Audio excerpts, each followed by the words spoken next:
Your chemistry classroom, my YouTube channel learn chem. आज हम जिस टॉपिक के बारे में बात करने वाले हैं from the chapter coordination compounds, it is regarding valence bond theory. Means we will talk about nature of bonding in coordination complexes. और बहुत सारी थ्योरीज हैं जो इसकी बॉन्डिंग को एक्सप्लेन करती हैं। हम लोगों ने बिल्कुल बिगनिंग में वर्नर्स थ्योरी की थी, उसमें वो प्राइमरी और सेकेंडरी वैलेंसी के बारे में बात करता है। और उसके बाद में आज हम बात करेंगे वैलेंस बॉन्ड थ्योरी। आपको पता है मॉलिक्यूलर ऑर्बिटल थ्योरी भी है। इसके बाद हम क्रिस्टल फील्ड स्प्लिटिंग थ्योरी के बारे में भी बात करेंगे। तो अभी हम बात करेंगे valence bond theory of coordination compounds. ये हमें ये बताती है कोऑर्डिनेशन कॉम्प्लेक्स का प्रोसीजर क्या है, उसकी बॉन्डिंग का स्टेप बाय स्टेप प्रोसीजर क्या है। तो सबसे पहले हमें दो चीजें चाहिए, एक सेंट्रल मेटल एटम और आयन, और दूसरा जो डोनर होगा दैट इज लाइगेंड। तो first point says the central metal atom और ion in the complex makes available a number of empty orbitals for the formation of coordination bonds with suitable ligands. Okay.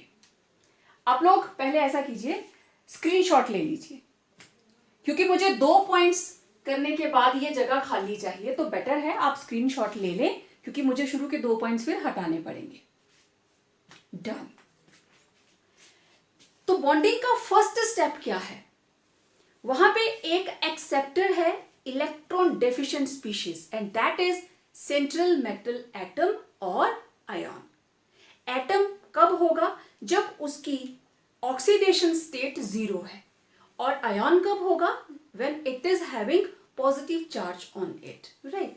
तो वो क्या करेगा? Empty orbitals देगा। It will make available empty orbitals. ठीक है, आपने room rent पे देना है तो पहले रूम खाली भी तो होना चाहिए।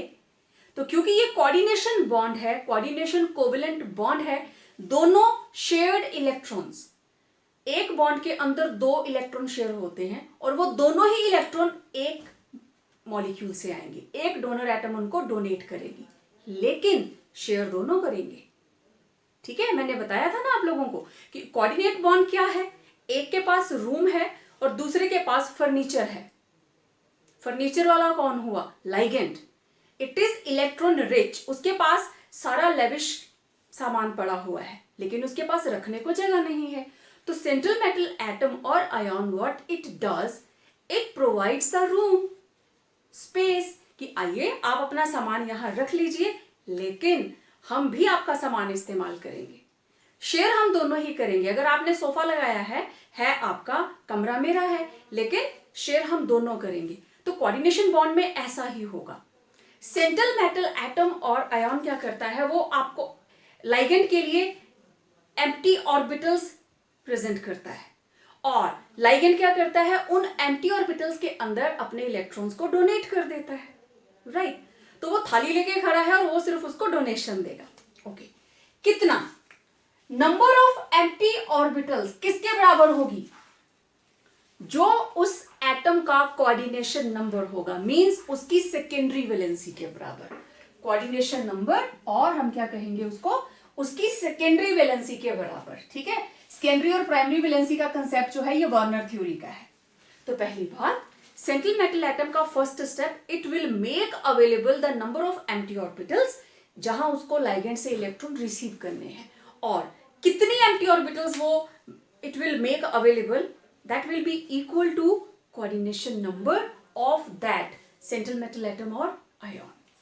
इन the second step, the appropriate atomic orbitals कौन कौन सी हैं? s, p and d of the metal hybridized to give a set of equivalent orbitals of definite geometry such as coplanar, octahedral, etc. Hybridize. It will hybridize. अब ये जो empty orbitals है ना, अलग अलग एनर्जी है इनकी, पहले वो आपस में हाइब्रिडाइज होंगे। हाइब्रिडाइज होंगे तो सभी की एनर्जी क्या हो जाएगी? इक्विवेलेंट। ठीक है, then exception of electrons will take place, और जब ये लोग आपस में हाइब्रिडाइज होंगे, और आपको पता है ड्यू टू हाइब्रिडाइजेशन हमारे पास अलग अलग ज्योमेट्रीज आती हैं, ठीक है। तो अब इस पॉइंट के आगे, पॉइंट नंबर 2 के बाद जो आप लोगों को एग्जाम्पल लिखनी है अपने नोट्स के अंदर, फर्स्ट पॉइंट, सेकेंड पॉइंट, यहां लिखा है ना such as square planar and octahedral. अब आप देखिए किस तरीके से, ओके। अब हमारे पास है ऑर्बिटल्स, ठीक है, एक s और 3p, s plus p plus p plus p, तो हाइब्रिडाइजेशन क्या हो गई, sp3, राइट। चलो मैं इसको बिल्कुल सिंपल कर देती हूं। अगर हमारे पास कोऑर्डिनेशन, हमारे पास हाइब्रिडाइजेशन, इट इज sp3, तो कोऑर्डिनेशन नंबर है 4, तो ज्योमेट्री क्या होगी, sp3 कोऑर्डिनेशन नंबर 4, ज्योमेट्री क्या होगी, tetrahedral, geometry will be tetrahedral. Again dsp2 coordination number again 4 और it will be square planar, okay. अब sp3d कोऑर्डिनेशन नंबर 5, तो it is trigonal bipyramidal. Next sp3d2 और d2sp3, या तो sp3d2 होगा या d2sp3, one and the same thing. Coordination number 6 और geometry क्या होगी, octahedral. This is the meaning of second point, कि वो जो एम्प्टी ऑर्बिटल्स हैं they get hybridised to give equivalent set of orbitals having almost same energy, और definite geometry के अंदर वो खुद को सेटल करते हैं, कि जैसे sp3 हाइब्रिडाइजेशन होगी तो टेट्राहेड्रल होगा, dsp2 होगी coordination number again 4, it will be square planar, then sp3d it will be trigonal bipyramidal, coordination number 5, and coordination number 6 के लिए या तो होगा sp3d2 या होगा d2sp3। पॉइंट नंबर 2 के बाद आपको इसको नोट करना है, done. Third point, the d orbitals involved in the hybridization may be either inner d orbitals, that is n minus d, or outer d orbitals, that is nd। अब इसका क्या मतलब है, ये जो मैंने यहां लिखा sp3d2 and d2sp3, इसका आप मीनिंग देखते हैं। अगर मेरे पास सबसे सिंपलेस्ट में ले लूं iron, atomic number 26, it will B 3d6 4s2, यही होगा, ठीक है। अब देखिए इसके पास जब मैंने लिखा Fe2 पॉजिटिव, तो सबसे पहले बाहर वाले इलेक्ट्रॉन्स जाएंगे, it will be having 3d6 only, right, okay. अब इसके पास ऑर्बिटल्स है कौन कौन सी, 3d 4s 4p 4d, 4s start है ना, जो 26 एटॉमिक नंबर है, आयरन है, it is present in the 4th period, उसकी 4s कंप्लीट है, 4p खाली पड़ी हुई है, 4d खाली पड़ी हुई है, लेकिन 3d इलेक्ट्रॉन किस में एंटर कर रहे हैं, ये फर्स्ट ट्रांजिशन सीरीज का मेंबर है 3d के अंदर, ओके। अब देखो ये रहा 3d, डन। इसके अंदर आयरन के अंदर है 6 इलेक्ट्रॉन्स, ओके। आप किसी तरीके से ये इलेक्ट्रॉन यहां पहुंच गए, इसने ये वाली 2 ऑर्बिटल्स खाली कर दी, और s p 2 यहां से आए, 3 4 5 6, d2 ये है 4s, ये है 4p, ये है 3d, तो d2 हो गई 4s1 और 4p, तो d2sp3, d कौन सी यूज हुई, n-1 वाली, क्योंकि मेन शेल कौन सी चल रही है, 4th शेल, तो d कौन सी यूज हुई, n-1, ओके।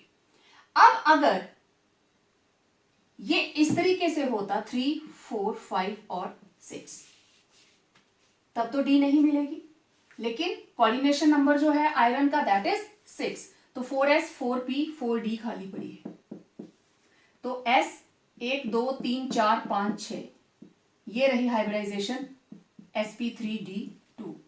आप लोगों को इसमें बिल्कुल भी कंफ्यूज होने की जरूरत नहीं है। अब कौन सा डी यूज हुआ? एनडी, जो मेन शेल है वही वाला डी यूज हुआ, राइट। जब आप इसके स्ट्रक्चर्स लिखना शुरू करोगे, अपने आप बाहर वाली डी यूज होती है, वो लास्ट में ही लिखी जाती है। जो जो ऑर्बिटल इन्वॉल्व होगी आप ऐसे ही लिखते हैं, ठीक है। अभी हम एग्जांपल्स करेंगे, ये सिर्फ हम थ्योरी की बात कर रहे हैं। तो अगर n-1 अगर मेटल की ये वाली डी यूज होती है तो it is inner orbital complex, क्योंकि अंदर वाली डी यूज हुई। और अगर बाहर वाली डी यूज होती है it will be outer orbital complex, right. तो it is called inner orbital and outer orbital complex. तो it was point number 3। Okay, next, fourth point, each ligand has at least one orbital of donor atom containing a lone pair of electrons. अब जितने भी ligands आप लोग लिखते हो उनके ऊपर या तो नेगेटिव चार्ज होगा, या जैसे आप लोग this is ethylene diamine, ethylene diamine, इस पे भी लोन पेयर, इस पे भी लोन पेयर, ठीक है। इथाइल और मिथाइल एमीन, लोन पेयर। तो एटलीस्ट एक लोन पेयर जरूर होना चाहिए जिसको उसने डोनेट करना है।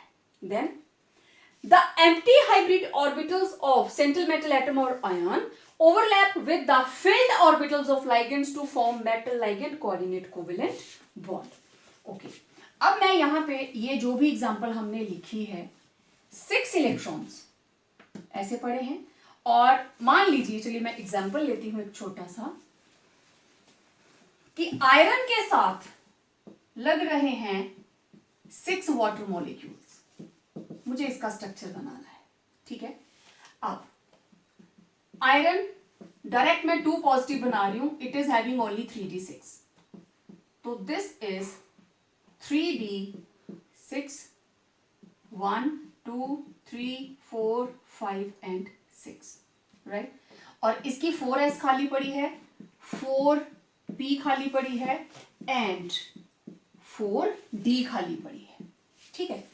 अब देखो यहां मैंने इनकी पेयरिंग क्यों नहीं की, मैंने इनकी पेयरिंग क्यों नहीं की, आप लोगों ने याद रखना है, जो लाइगेंड होगा कार्बोनिल और साइनाइड, सिर्फ ये दोनों प्रेजेंट होंगे तो इनकी पेयरिंग होगी। These are called strong field ligands. Spectrochemical series हम करेंगे बाद में, यहां हम सिर्फ बॉन्डिंग की बात कर रहे हैं। अगर वाटर, बाकी कोई भी हो, फ्लोराइडो हो, क्लोराइडो हो, वाटर हो, कोई भी आ जाए, ये पेयरिंग नहीं होगी, ठीक है। तो यहां पे आ रहा है वाटर, तो पेयरिंग नहीं होगी। अगर साइनाइड होता आयरन के साथ तो पेयरिंग हो जाती, हम वो वाले कंपाउंड्स भी करेंगे, ठीक है। ओके, तो अब यहां पे वाटर, H2O एक, H2O दूसरा, H2O तीसरा, H2O फोर्थ, ठीक है। अब यहां पे वाटर के ऊपर है लोन पेयर, ये लोन पेयर इसने इसको डोनेट किया, इसकी ऑर्बिटल कौन सी थी? एम्प्टी, और वाटर के पास क्या है? Lone pair. ऐसे ही इसके पास भी 2 लोन पेयर हैं, ये लोन पेयर इसके पास, यहां से इसके पास, यहां से इसके पास, फिर हमें 2 वाटर और चाहिए क्योंकि 6 है ना, इसका कोऑर्डिनेशन आता है। Empty orbital of metal overlaps with field orbital of ligand, और इनके बीच में बनता है metal ligand coordinate covalent bond. Clear? Okay, now last point, अगर इस स्ट्रक्चर के अंदर, जब भी हम स्ट्रक्चर बनाएं, अगर इस स्ट्रक्चर के अंदर मेटल की जो भी इलेक्ट्रॉन्स हैं उनमें से एक भी अनपेयर्ड इलेक्ट्रॉन हो, अगर उसके अंदर इलेक्ट्रॉन है अनपेयर्ड, कोई भी एक भी हो, तो इट इज पैरामैग्नेटिक। इसका जो मैग्नेटिक बिहेवियर है इट विल बी पैरामैग्नेटिक। लेकिन अगर ये सारे के सारे पेयर्ड हैं, इफ नो अनपेयर्ड इलेक्ट्रॉन, तब क्या होगा?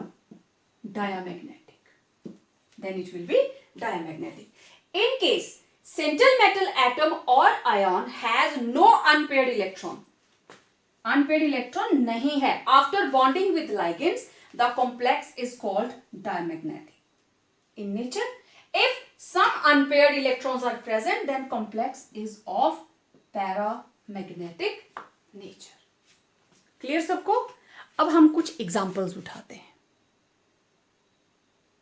Well, मैंने यहां पे कुछ एक एग्जाम्पल्स शॉर्ट लिस्ट की हैं और हम इन कॉम्प्लेक्सेस को वैलेंस बॉन्ड थ्योरी के बेस पे अभी बना के देखेंगे. ठीक है, आप लोगों ने ध्यान क्या रखना है? पेयरिंग कब होगी? Pairing when carbon monoxide carbonyl और cyanide Cn negative is present. Right, सिर्फ इस चीज का ध्यान रखना है. This is very very important. Okay, हर किसी मॉलिक्यूल का मेथड सेम. ध्यान से देखिए, मैं सबसे पहले एग्जांपल करने लगी. This is FeH2O6 net charge 2 positive. सबसे पहला स्टेप, आपको सेंट्रल मेटल एटम या आयन का चार्ज निकालना है. वाटर 0, तो आयरन के ऊपर कितना आ गया? +2, क्योंकि यही नेट चार्ज है +2. ओके, तो फर्स्ट स्टेप आप लिखोगे आयरन का एटॉमिक नंबर और उसकी कॉन्फ़िगरेशन. तो that will B 3d6 4s2. Right, 4s2. Okay, अब मेरे पास है Fe2 पॉजिटिव. Fe2 positive. देखो, जब हम इलेक्ट्रॉन्स की फिलिंग करते हैं हम लिखते हैं 4s2 3d6. ठीक है, ऐसे लिखते हैं ना, 4s2 3d6. ठीक है, लेकिन जब हम, ये तो बिल्डिंग अप में हो गया. जब आप किसी बिल्डिंग को तोड़ते हो तो पहले दीवार तोड़ते हैं कि छत? पहले छत तोड़ते हैं. तो पहले बाहर वाली ऑर्बिटल को हटाएंगे. तो ये जो 2 इलेक्ट्रॉन जाएंगे, कौन से जाएंगे? 4s वाले. और अगर 3 जाने होते तो नेक्स्ट यहां से जाता. राइट, तो Fe2 पॉजिटिव की कॉन्फ़िगरेशन क्या रही? 3d6. अब इसके पास 4s खाली रह गया. ओके, मुझे इसको रिप्रेजेंट करना है. Fe2 पॉजिटिव को मैं कैसे रिप्रेजेंट करूं? ये रहा 3d 4s 4p.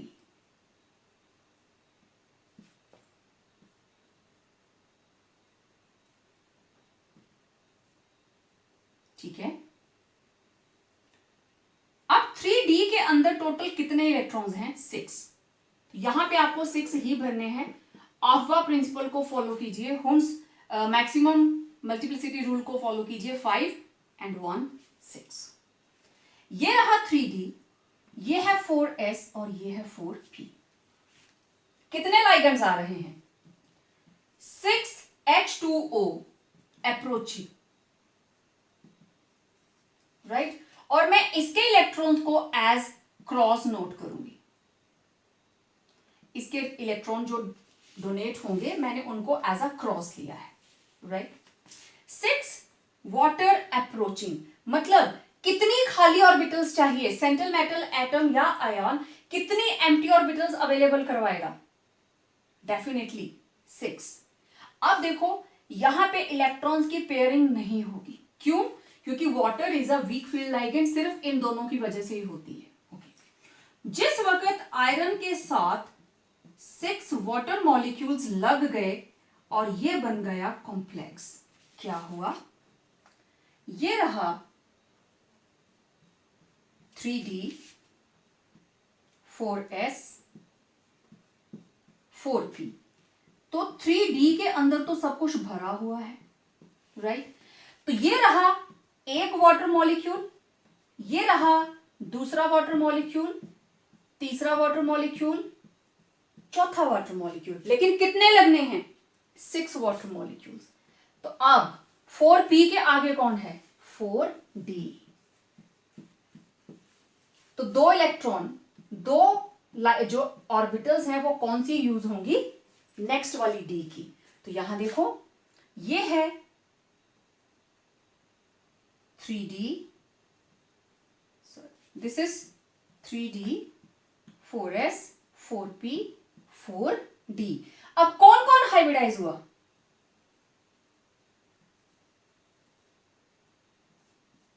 ठीक है, इस वाटर ने लोन पेयर दिया, इसने लोन पेयर दिया, इसने दिया, इसने दिया, हो गया। टोटल कितने हो गए? 1 2 3 4 5 6।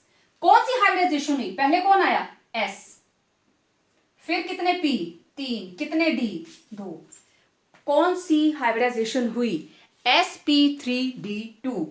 कौन सा कॉम्प्लेक्स बना? क्योंकि D बाहर वाली यूज हुई है, it is outer orbital complex as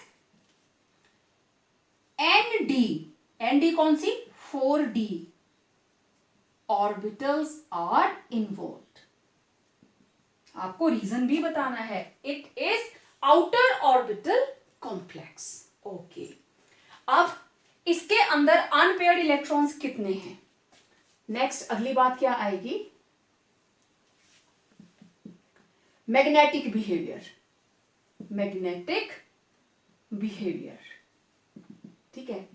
it has 4 unpaired electrons, therefore highly paramagnetic। जितने ज्यादा अनपेयर्ड इलेक्ट्रॉन होंगे मॉलिक्यूल उतना ही ज्यादा पैरामैग्नेटिक होगा। Next structure. अब sp3d2 हाइब्रिडाइजेशन,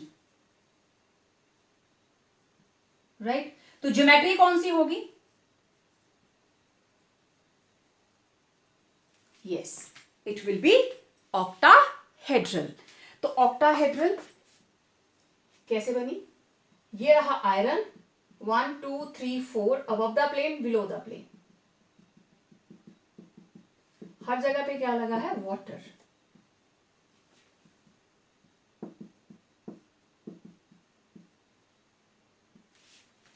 और नेट चार्ज है इसके ऊपर 2 पॉजिटिव।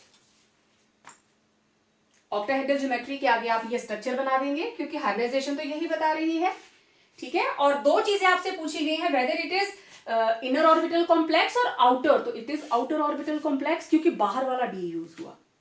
मैग्नेटिक बिहेवियर क्योंकि इसके अंदर 4 अनपेयर्ड इलेक्ट्रॉन्स हैं। Done, okay. चलिए अब नेक्स्ट देखते हैं। ये सब आप साथ साथ करेंगे तो ज्यादा अच्छा रहेगा। Next example is FeCN6 net charge 4 negative, right. Cyanide -1 -6 net charge -4 means इसके ऊपर कितना चार्ज है? +2। अब मैं इसको हटा देती हूं।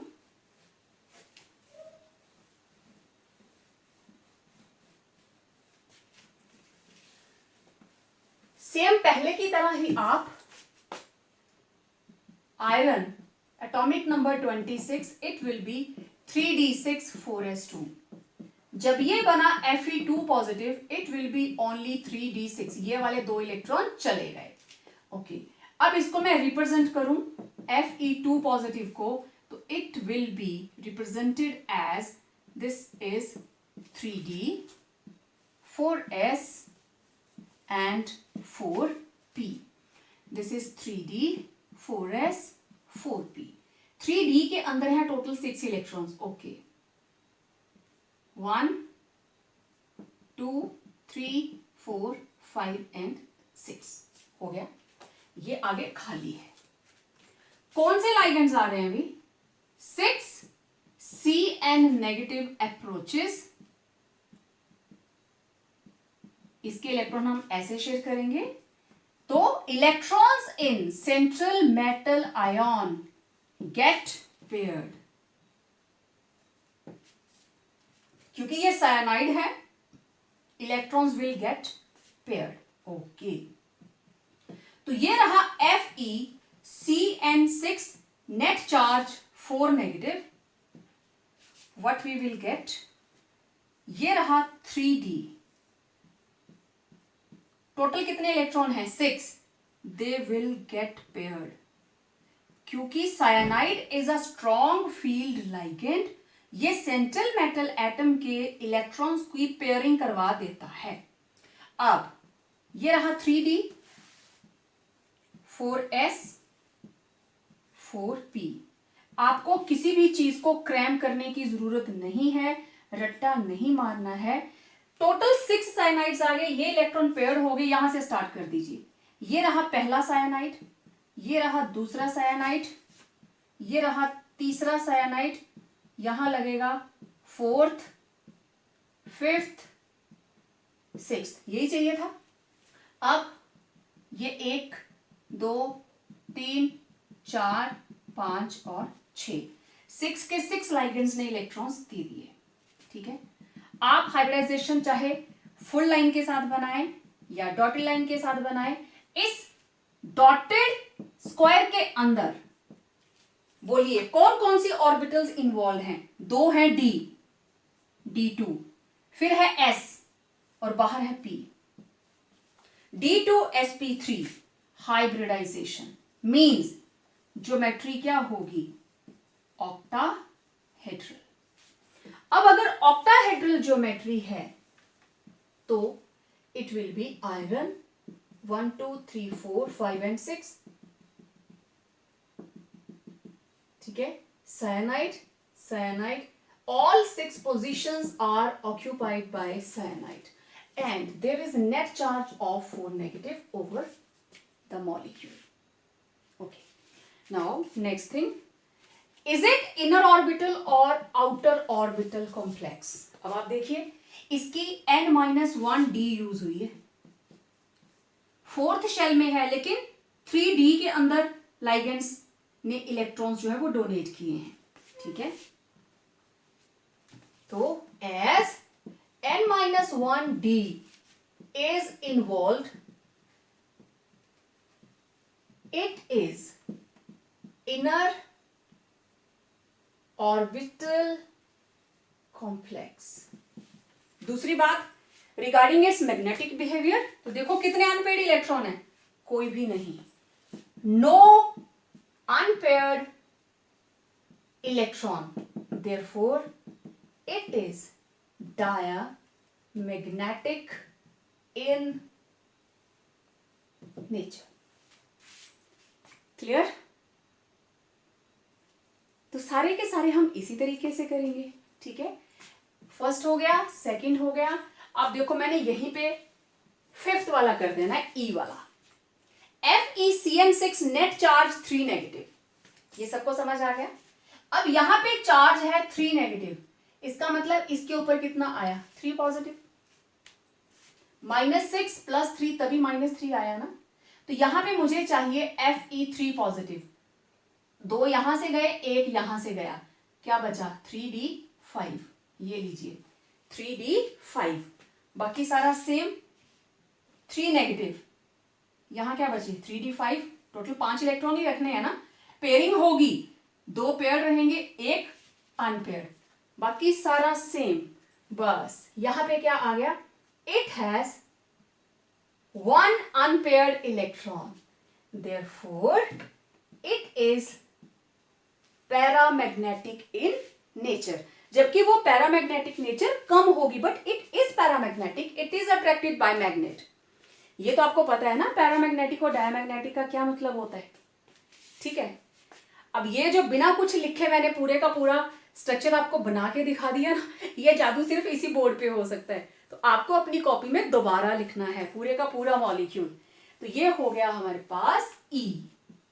हमने ए भी कर लिया, बी भी कर लिया और ई भी कंप्लीट हो गया। ठीक है, यहां आएगा 3 पॉजिटिव। लेट मी चेक, कहीं और तो गड़बड़ नहीं की है। यस, तो it was FeCN6 net charge 3 negative. ठीक है, अब चलते हैं क्रोमियम के पास। चलिए,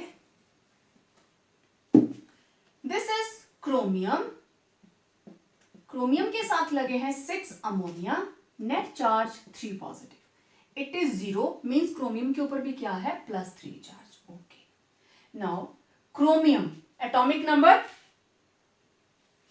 24, तो it will B 3d4 4s2। जब ये बना क्रोमियम 3 पॉजिटिव, तो 2 इलेक्ट्रॉन यहां से गए, 1 यहां से, कॉन्फ़िगरेशन बची सिर्फ 3d3। तो हम इसको कैसे रिप्रेजेंट करेंगे, ये लीजिए 3D3, 4s खाली 4p खाली। अब यहां पे कौन से लाइगेंड्स आ रहे हैं, 6 अमोनिया अप्रोचेस, इलेक्ट्रॉन्स की पेयरिंग नहीं होगी, ठीक है। और अब इधर हमारे पास कॉम्प्लेक्स क्या बन गया, chromium hexamine, net charge 3 positive. तो इधर इलेक्ट्रॉन कितने बचे हैं, सिर्फ 3। अब यहां पे साइनाइड नहीं है, यहां पे कौन है, अमोनिया। एक अमोनिया, दूसरा, तीसरा, चौथा, पांचवा और छठा, है ना आसान, सारा सिस्टम सेम है। लाइगेंड्स आ गए, 6 अमोनिया अप्रोचिंग, उसके इलेक्ट्रॉन्स हम ऐसे रिप्रेजेंट कर रहे हैं। और यहां 3D3 पेयरिंग नहीं हुई क्योंकि it's a weak field ligand, ठीक है। और इधर हमारे पास अब क्या बन गया, क्रोमियम, और क्रोमियम के साथ हर position, all the 6 positions are occupied by ammonia.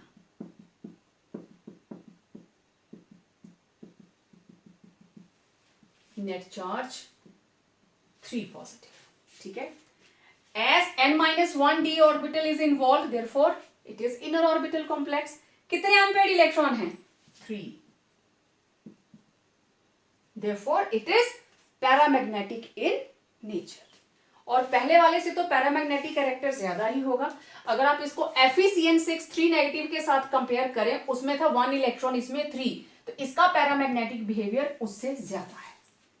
मतलब मैं लिख सकती हूं 6 ammonia hexamine chromium 3 is more paramagnetic than FeCN6 net charge 3 negative। ये आपका क्वेश्चन आ सकता है। Hexamine chromium 3 positive is more paramagnetic than FeCN6 3 negative. Why? तो दोनों के स्ट्रक्चर्स बनाइए। एक में अनपेयर्ड इलेक्ट्रॉन एक आएगा, किसमें, इसमें, और इसमें कितने आएंगे, 3, इसलिए ये ज्यादा पैरामैग्नेटिक है। क्योंकि मल्टीपल चॉइस के अंदर आपको कुछ भी पूछ सकते हैं। हो गया।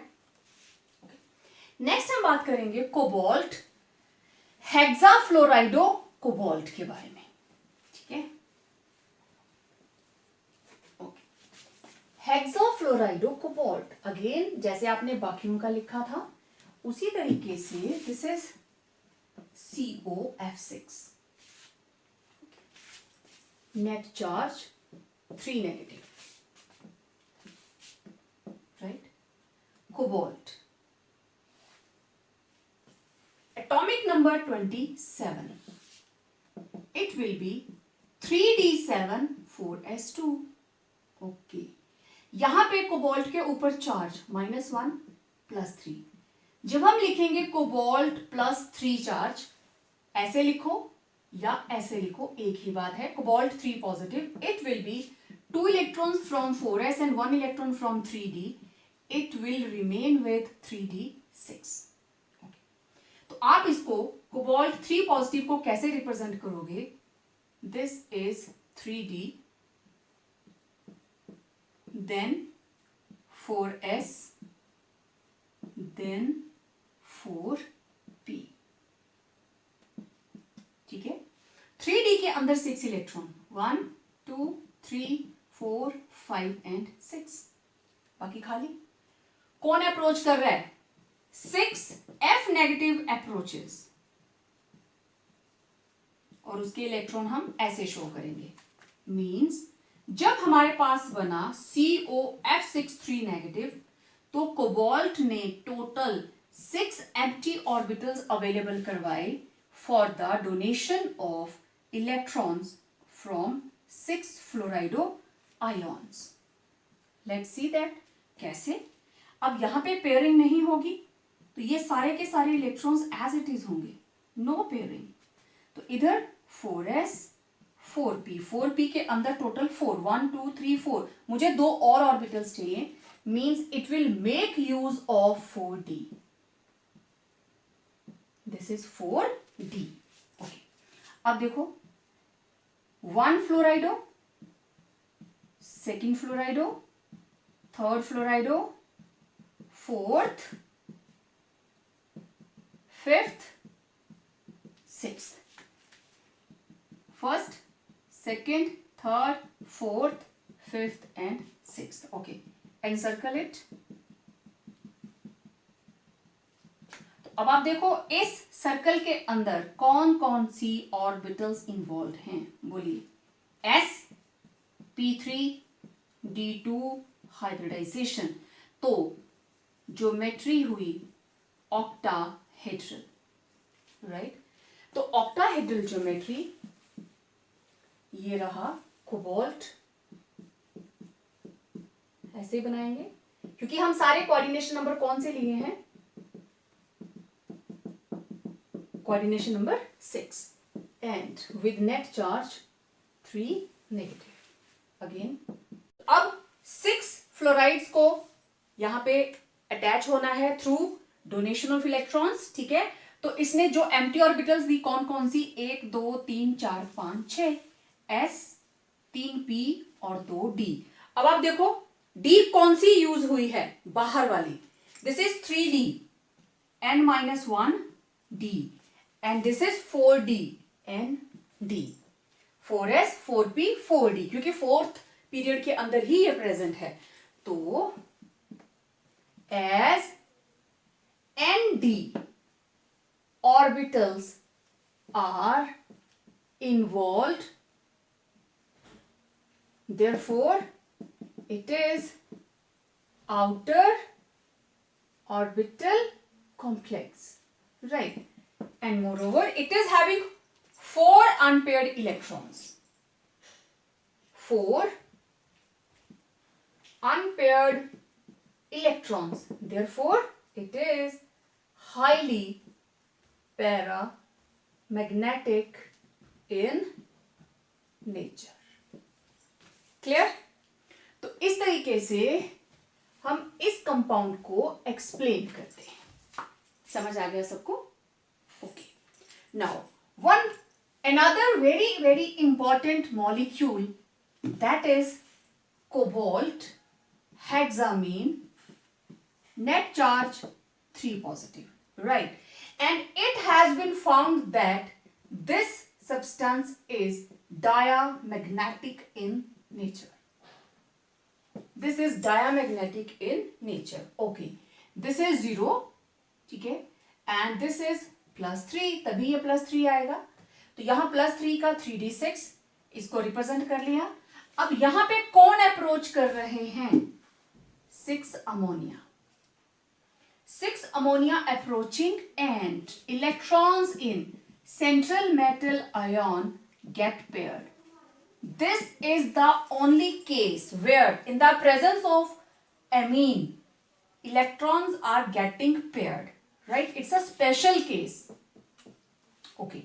अब जब यहां पे मॉलिक्यूल बनेगा, कोऑर्डिनेशन कॉम्प्लेक्स बनेगा, तो वो क्या बनेगा, cobalt, hexamine, net charge 3 positive. Right. तो कैसे बना. अब इन इलेक्ट्रॉन्स की हो गई पेयरिंग. टोटल कितने हैं, 6. ओके. ये लीजिए. राइट. अब ये 6 के 6 इलेक्ट्रॉन्स हो गए पेयर्ड. क्योंकि अमोनिया जो है वो कहता है कि मुझे आपके घर के अंदर वाले रूम में ही रहना है, मैं बाहर वाले घर में नहीं रहूंगा. राइट. तो स्ट्रॉन्ग है, इसने इनको पेयर करवा दिया. ओके. तो अब टोटल 6 रूम्स खाली चाहिए क्योंकि 6 members are coming as a guest. तो हमें 6 रूम्स चाहिए. ओके. तो it was first ammonia, it was second ammonia, it was third ammonia, it was fourth ammonia, fifth ammonia, sixth ammonia. इसने ये वाला कमरा ले लिया, इसने ये वाला ले लिया और नेक्स्ट सिंगल रूम में चला गया. नेक्स्ट. राइट. तो अब देखो इसको एनसर्कल करो और आप देखो कौन सी ऑर्बिटल्स हमारे पास आई हैं. अब इसकी तो हमें जरूरत ही नहीं है ना. तो देखें जरा, D2sp3, D कौन सी यूज हुई, n-1d, राइट। तो D2sp3 ज्योमेट्री क्या बनी, ऑक्टाहेड्रल, डन। अब यहां पे F की जगह पे कौन लग गया, हर जगह पे ammonia, NH3 NH3 NH3 NH3 NH3 NH3, net charge 3 positive. अब कौन सी d ऑर्बिटल्स यूज हुई, n-1d, okay. As n-1d orbitals are involved, therefore it is inner orbital complex। और यहां पे कितने अनपेयर्ड इलेक्ट्रॉन्स हैं, कोई भी नहीं, no unpaired electron, therefore unpaired electron एक भी नहीं है, it is diamagnetic in nature. Valence bond theory, again it's a phenomena to explain bonding in coordination complexes, और इसकी सबसे बड़ी ड्रॉबैक ये है कि बहुत सारी assumptions के ऊपर ये टिकी हुई है, क्योंकि practically experimentally this compound is diamagnetic in nature, तो it was supposed that in the presence of ammonia in cobalt 3 positive electrons are bound to be paired, right. तो ये था कोबाल्ट के दो कंपाउंड्स, ये स्पेशल केस था इसलिए मैंने इसको इसके साथ ही बता दिया आपको, राइट, ओके। अब एक और कंपाउंड की बात करते हैं, कोबाल्ट का ही कंपाउंड है, एंड दैट इज कोबाल्ट, दो इसके साथ लगे हैं इथिलीन डाइअमीन, एक लगा दो अमोनिया और एक लगा दो क्लोरीन, तो नेट चार्ज 2 पॉजिटिव, राइट। अब जरूरी नहीं होता है कि हर बार कॉम्प्लेक्स के अंदर एक ही टाइप के लाइगेंड्स होंगे, बाय चांस जितनी भी मैंने एग्जांपल्स लिखी हैं वो सारे के सारे सिंगल टाइप के homoleptic, right, I will call it homoleptic compound, कि वही के वही इसके अंदर प्रेजेंट हैं, राइट। तो it is a type of heteroleptic complex, ठीक है। इसके अंदर बिस इथिलीन डाइअमीन, एक एमीन और एक क्लोराइडो, मैं नाम नहीं लिखूंगी, आप लोगों ने खुद यहां पे नाम लिखना है इसका, राइट। अब यहां पे इथिलीन डाइअमीन 0, अमोनिया 0, -1, नेट चार्ज है 2 पॉजिटिव, तभी आ सकता है अगर इसके ऊपर 3 पॉजिटिव हो, राइट। अब नेक्स्ट सारा सिस्टम वही, cobalt 27, 3d7 4s2, when it will be cobalt 3 positive it will become 3d6, क्योंकि एक इलेक्ट्रॉन दो यहां से जाएंगे और एक यहां से जाएगा, ओके। तो हम कोबाल्ट 3 पॉजिटिव को किस तरीके से रिप्रेजेंट करेंगे, दिस इज 1 2 3 4, 3d, और 3d के अंदर है 6 इलेक्ट्रॉन, डन। 4p मेरे पास खाली है, 4s भी खाली है, 4s 4p, 4d भी खाली पड़ी हुई है आगे, हो गया। Now 2 ethylene diamine, comma 1 ammonia, comma 1 chlorido, approaching, right.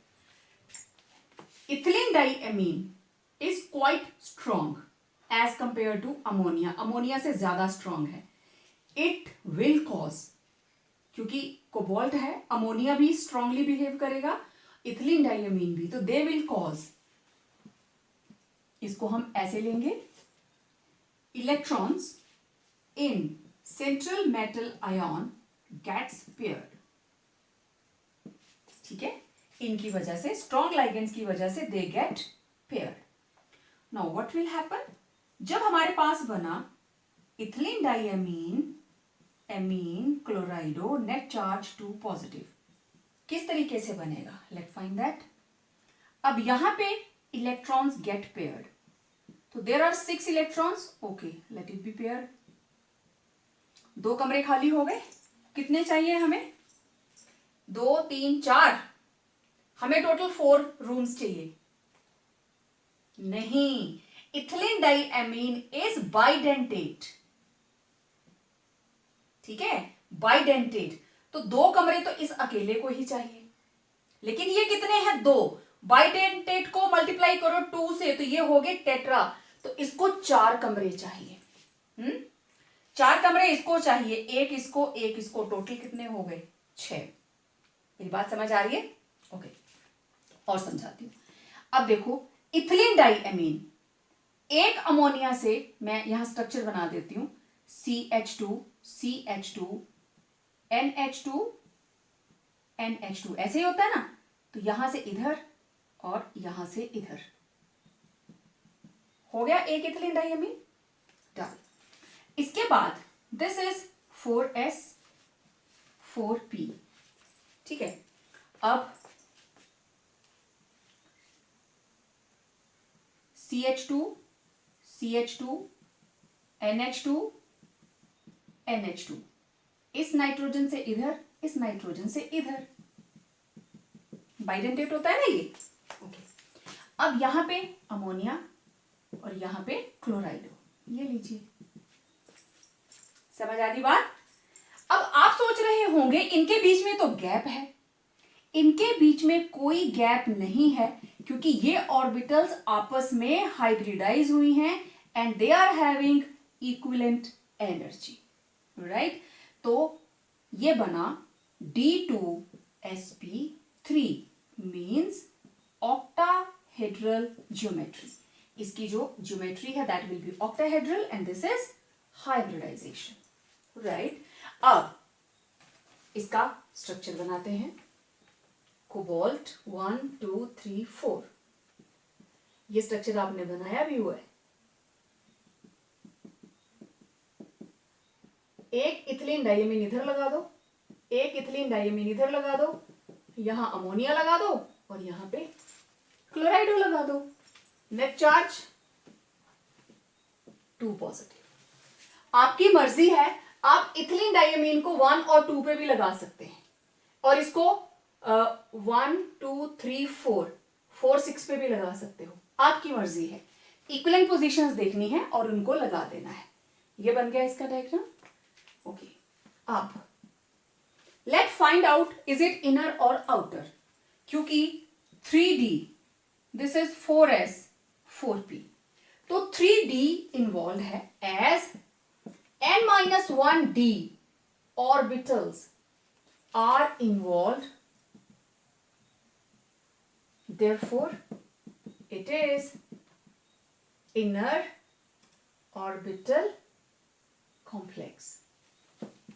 दूसरी बात, इसका मैग्नेटिक बिहेवियर, कितने अनपेयर्ड इलेक्ट्रॉन? कोई भी नहीं, no unpaired electron, therefore diamagnetic in nature। Is that clear? Okay. अब मैंने बहुत बार ये चीजें बोल दी, डायामैग्नेटिक, पैरामैग्नेटिक। सेकंड चैप्टर के अंदर आप इन चीजों को करके आए हो, ठीक है। ये चीज आप लोगों को समझ में आ गई होगी। मॉलिक्यूल लिखा है, 2 डोनर एटम्स हैं, मैंने तभी बोला था ना, दिस इज बाइडेंटेट और बाहर है बिस, 2 हैं। बाइडेंटेट, इसको अलग कमरा चाहिए, इसको अलग, इसको अलग चाहिए, इसको अलग, तो इन्हीं को 4 कमरे चाहिए, 5वां और 6वां। ओके, अब मैं बात करती हूं मैग्नेटिक बिहेवियर के बारे में, राइट। देखिए, मैग्नेटिक बिहेवियर को हम कैलकुलेट करते हैं with the help of magnetic moment, right. तो magnetic moment it is equal to n into n+2 under root, और इसकी unit Bohr magneton, right, where n is equal to number of unpaired electrons, ठीक है। अभी जब हम लोगों ने किया था कोबाल्ट के साथ 6 फ्लोराइड्स, राइट, इसके अंदर अनपेयर्ड इलेक्ट्रॉन्स कितने थे? क्योंकि पेयरिंग नहीं हुई थी, 6 थे ना, तो 4 थे, n was 4। तो इसकी जो मैग्नेटिक मोमेंट है magnetic moment, it was 4 into 4 plus 2. 4 plus 2 6, 6 4 are 24, right. 5 5 are 25, तो ये आंसर 4.7 या 8 के करीब अप्रोक्सीमेट आ जाएगा। किसी के अंदर अगर n इक्वल टू 1 है तो मैग्नेटिक मोमेंट या उसका पैरामैग्नेटिक बिहेवियर, मैग्नेटिक मोमेंट किसके बराबर आएगी? 1 इंटू 1 प्लस 2, ठीक है, कितना आया? 3 √3, 1.73। अगर किसी के पास 2 इलेक्ट्रॉन्स हैं जो अनपेयर्ड हैं तो किसके बराबर आएगा? 2 इंटू 2 प्लस 2 √ 2 प्लस 2 4, 4 2 8, 8 का मतलब 2 √2 मीन्स 2 इंटू 1.414, कितना आ गया? 2 4 8, 2 1 2, 2 4 8, 2.828। तो इस तरीके से जब मैं ये बता रही हूं कि ये इससे ज्यादा पैरामैग्नेटिक है, जिसके पास जितने ज्यादा अनपेयर्ड इलेक्ट्रॉन होंगे उसकी मैग्नेटिक मोमेंट उतनी ही ज्यादा आएगी, राइट। तो वहां से आप पता लगा सकते हैं कौन कम पैरामैग्नेटिक है और कौन ज्यादा पैरामैग्नेटिक है। अब आपने बहुत बार ये बात कर ली कि inner orbital complex, outer orbital complex, ठीक है, तो इनको डिफरेंसेस में लेते हैं। I have listed the differences between inner orbital and outer orbital complexes. Inner orbital complexes and outer orbital complexes, ठीक। सबसे पहला डिफरेंस इनकी हाइब्रिडाइजेशन। इनर का हमें देखते ही पता चल जाता है, जब आप हाइब्रिडाइजेशन का सर्कल लगाते हो शुरू में डी आ जाता है, ये अंदर वाला डी है, और जब बाद वाला यूज होता है तो डी लास्ट में लिखा जाता है, ठीक है। तो these involve D2 sp3 hybridization and these involve sp3 D2 hybridization, right। अब ये D अंदर वाली यूज कब होती है? जब स्ट्रॉन्ग लाइगेंड आता है और वो सेंट्रल मेटल एटम या आयन के इलेक्ट्रॉन्स को पेयर करवा देता है। तो these are formed by strong ligands, और इधर कोई प्रॉब्लम नहीं है, कोई पेयरिंग नहीं होती है। These are formed by weak ligands, right। These normally possess less number of unpaired electrons, क्योंकि पेयरिंग हो जाती है तो अनपेयर्ड इलेक्ट्रॉन कम रहते हैं, इधर पेयरिंग होती नहीं, therefore there is more number of unpaired electrons. These are mostly low spin complexes. low spin का मतलब क्या है? ये d ऑर्बिटल के अंदर d6, एक तरीका तो ये है, ठीक है। दूसरा तरीका क्या है कि 6 के 6 इलेक्ट्रॉन्स ऐसे पेयर हो गए। अनपेयर्ड इलेक्ट्रॉन कितने हैं? 4, सभी की स्पिन अप, कितना हो गया? 1/2 इंटू 4, 4, इसकी स्पिन आई 2, ठीक है। अगर 5 के 5 अनपेयर्ड होते तो स्पिन कितनी आती? 2.5 plus half plus half plus half plus half plus half plus half minus half 0, plus minus 0 plus minus 0, तो यहां पे स्पिन क्या है? 0। एक अनपेयर्ड इलेक्ट्रॉन स्पिन कितनी आएगी? 1/2। 2 अनपेयर्ड इलेक्ट्रॉन स्पिन कितनी होगी? दोनों को ऐड कर लीजिए, 1। तो क्योंकि यहां पे पेयरिंग हो जाती है, ये सिचुएशन आती है, तो स्पिन क्या हुई? लो, या तो 0 होगी। अगर 6 इलेक्ट्रॉन्स हैं, दिस इज 5 इलेक्ट्रॉन्स, तो 5 इलेक्ट्रॉन्स ओनली 1 इलेक्ट्रॉन, तो इसकी स्पिन कितनी हुई? Plus half. लेकिन अगर 5 इलेक्ट्रॉन्स ऐसे भरे होंगे वीक फील्ड लाइगेंड के अंदर, तो इसकी स्पिन कितनी हो जाएगी? 2.5। तो this is high spin, this is low spin. Low spin कब बना? जब स्ट्रॉन्ग लाइगेंड था, राइट। जब इनर ऑर्बिटल कॉम्प्लेक्स बनता है, तो it was the meaning of high spin and low spin complexes. Pairing हो जाएगी तो स्पिन कम हो जाती है, right. These generally exhibit low magnetic moment और no magnetic moment, क्योंकि नंबर ऑफ अनपेयर्ड इलेक्ट्रॉन कम होंगे या बिल्कुल भी नहीं होंगे, और उधर number of unpaired electrons are much more, therefore उसकी मैग्नेटिक मोमेंट बहुत हाई होगी। These are less reactive and these are comparatively more reactive. Okay, have a screenshot quick. Done. अब इससे पहले कि मैं कोऑर्डिनेशन नंबर 4 स्टार्ट करूं, आपको एक चीज का ध्यान रखना है। जितने भी कॉम्प्लेक्सेस मैंने अभी तक बनाए, ठीक, मैंने आपको सिर्फ ये बताया डायामैग्नेटिक एंड पैरामैग्नेटिक, ठीक है, अब आपने क्या ऐड करना है, जो हम कर चुके हैं कोऑर्डिनेशन नंबर 6 वाले भी, आपको इसमें बताना है स्पिन कितनी आई, नंबर ऑफ अनपेयर्ड इलेक्ट्रॉन, ठीक, स्पिन कितनी आई और उसकी मैग्नेटिक मोमेंट। मैग्नेटिक मोमेंट, अगर मैग्नेटिक मोमेंट की वैल्यू आती है 0 तो आप लिखोगे डायामैग्नेटिक, राइट। और 0 कब आएगी, जब n की वैल्यू 0 होगी। n की वैल्यू 1 से स्टार्ट करेंगे तो वो पैरामैग्नेटिक हो जाएगा, ठीक है। तो अगर किसी के अंदर 1 अनपेयर्ड है तो आपको फॉर्मूला पुट करके मैग्नेटिक मोमेंट निकालनी है। मैग्नेटिक मोमेंट फॉर्मूला आपको पता है n इंटू n प्लस 2। हर कॉम्प्लेक्स का मुझे इस फॉर्मेट में आंसर चाहिए, तो आपने ध्यान रखना है, सबसे पहले आप नंबर ऑफ अनपेयर्ड इलेक्ट्रॉन्स निकालोगे, फिर आप लिखोगे स्पिन। अगर एक अनपेयर्ड इलेक्ट्रॉन है, इफ 1, तो स्पिन कितनी आएगी, प्लस हाफ। इफ 2, स्पिन कितनी आएगी, plus half equal to 1, up to जो भी आपके पास आंसर है। स्पिन निकालनी है, ओके। सेकेंड आपने निकालनी है magnetic moment n into n plus 2। अगर मैग्नेटिक मोमेंट की वैल्यू आती है 0 तो आप लिखोगे डायामैग्नेटिक, राइट। अगर 0 है मींस सारे के सारे इलेक्ट्रॉन्स क्या है, पेयर्ड। और डायामैग्नेटिक कौन होते हैं, which are repelled, weakly repelled by the magnetic field.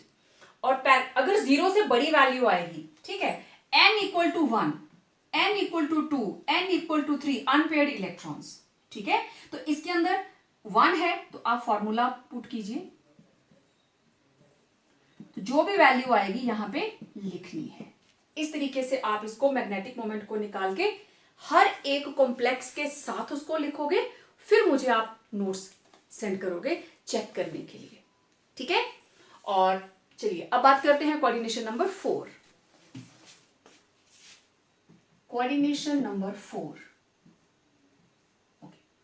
तो मेरे पास एग्जांपल्स हैं, let me have NiCl4 2 negative, NiCN4 2 negative and NiCO4, right? Okay.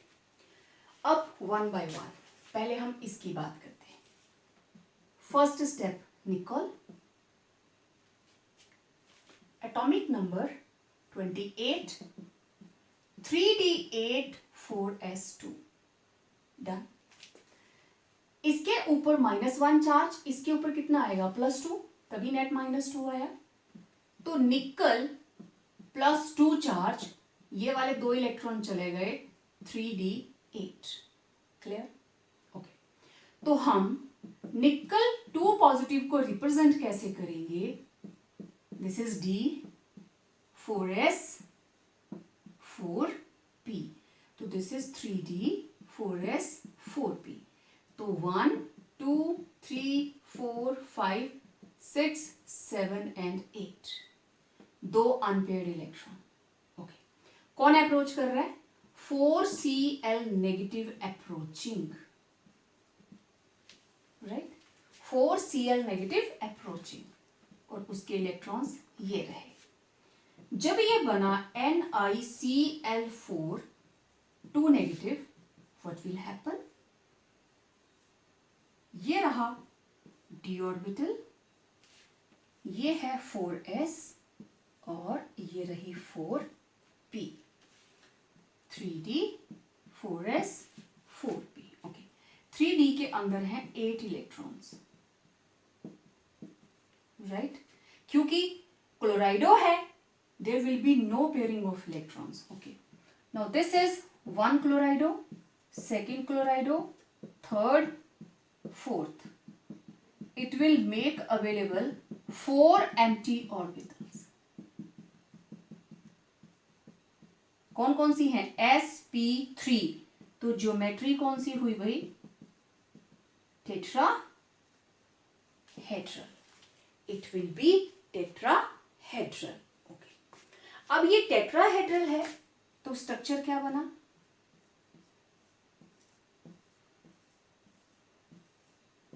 net charge 2 negative. It will be tetrahedral structure. Right? अब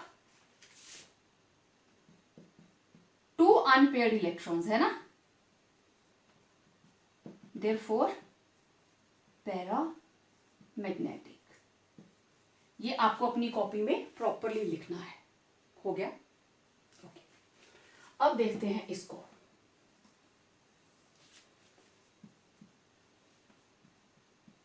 NiCN4 net charge 2 negative. Again nickel 28 3d8 4s2. ये बना निकल 2 positive, only 3d8. Okay, तो इसको निकल 2 positive को हम कैसे रिप्रेजेंट करेंगे?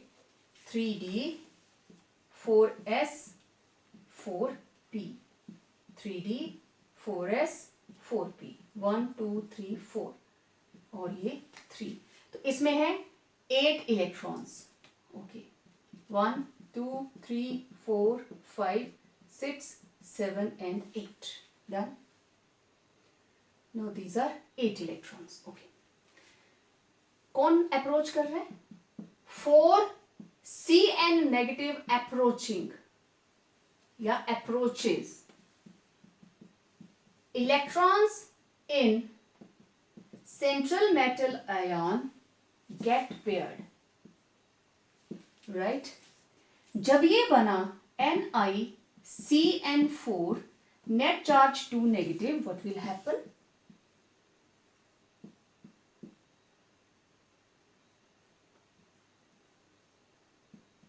Electron get paired 4 6 8 4s 4p. This is 3d 4s 4p. Okay, अब साइनाइड लगा दें. 1 cyanide, second cyano, third cyano and fourth cyano. तो 1 2 3 4. तो देखो कौन कौन सा कमरा, एक लिया D, एक लिया S और 2 लिए P. ये बन गई DsP2 हाइब्रिडाइजेशन. ठीक है, तो ज्योमेट्री कौन सी हुई? Square planar. Geometry will be square planar. तो स्क्वायर प्लेनर को कैसे बनाओगे आप? निकल, यहां साइनाइड, यहां साइनाइड, यहां साइनाइड और यहां cyanide. Net charge 2 negative. Right? तो no unpaired electron, therefore it is diamagnetic in nature. Paper में क्वेश्चन क्या आएगा?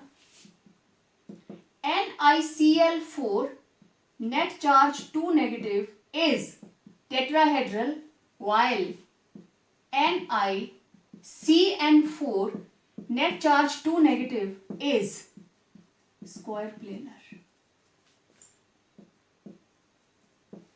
तो जब तक आप ये स्ट्रक्चर्स नहीं बनाएंगे आपको कैसे पता चलेगा कि इसके बीच में कौन सी हाइब्रिडाइजेशन प्रेजेंट है? हो गया? Now we are left with NiCO4. Okay, यहां बनाती हूं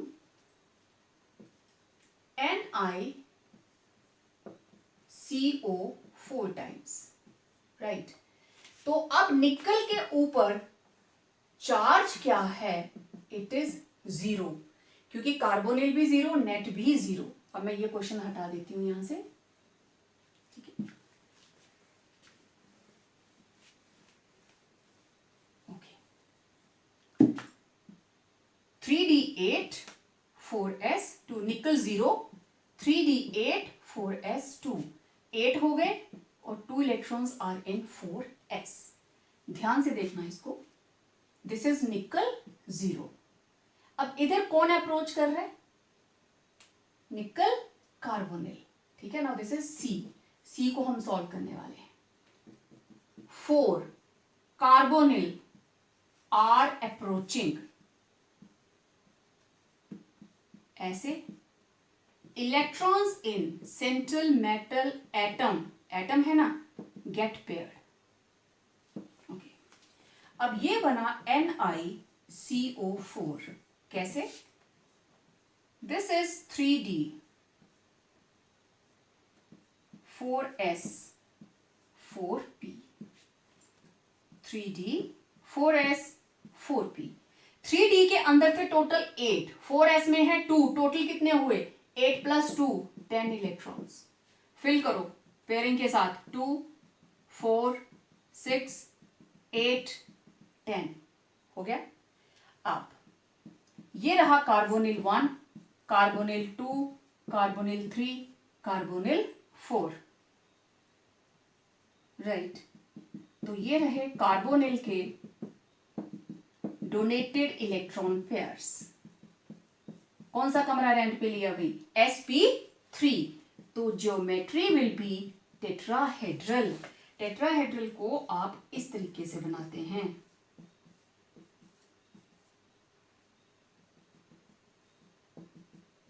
ठीक है। Again no unpaired electron, therefore it is diamagnetic। अब क्वेश्चन NiCl4 के साथ आए या इसके साथ कार्बोनिल के साथ आए, वो है स्क्वायर प्लेनर और ये क्या है? Tetrahedral. Means NiCl4 and NiCO4 have tetrahedral, while NiCN4 net charge 2 negative has square planar structure। Why? Question किसी भी फॉर्म में आए, आप इनको जरा आमने सामने कंपेयर करके देखें। What is the reason behind that? It is fully explained on the basis of valence bond theory। निकल, हेक्सा मीन निकल 2 पॉजिटिव, हेक्सा कार्बोनिल क्रोमियम। अब आपने ऑक्सीडेशन स्टेट निकालनी है, net zero. Dicyano silver net charge -1। अब देखो यहां पे 2 लाइगेंड्स लगे हैं, coordination number is 2, coordination number है 2। तो हाइब्रिडाइजेशन क्या आनी चाहिए? sp, और उसकी ज्योमेट्री क्या होगी? लीनियर। आप अच्छे से जानते हैं हाइब्रिडाइजेशन आपको आती है, ठीक है। यहां पे 5 हैं, इसका आपको पता है। तो 2 कोऑर्डिनेशन नंबर sp, अगर किसी का कोऑर्डिनेशन नंबर 3 आ जाता है तो it will be definitely sp2, और उसके लिए क्या बनता है? Trigonal planar, right. तो आपको ये 6 के 6 जो मैंने यहाँ पे स्ट्रक्चर्स लिखे हैं, आप अच्छे से इनको स्क्रीनशॉट लेके रख लीजिए अपने पास। इनके स्ट्रक्चर्स बनाकर मुझे वापस भेजने हैं, राइट। तो valence bond theory of coordination complexes के अंदर आज के लेक्चर में इतना ही। मिलते हैं एक नए वीडियो के साथ, एक नया कंसेप्ट लेकर। आपको ये वीडियो समझ में आया हो, अच्छा लगा हो तो इसको लाइक करें, इसको शेयर करें अपने फ्रेंड्स के साथ, and yes, subscribe the channel और नोटिफिकेशन बेल को जरूर ऑन रखें। So stay tune for our upcoming videos. Till then, stay home, stay safe.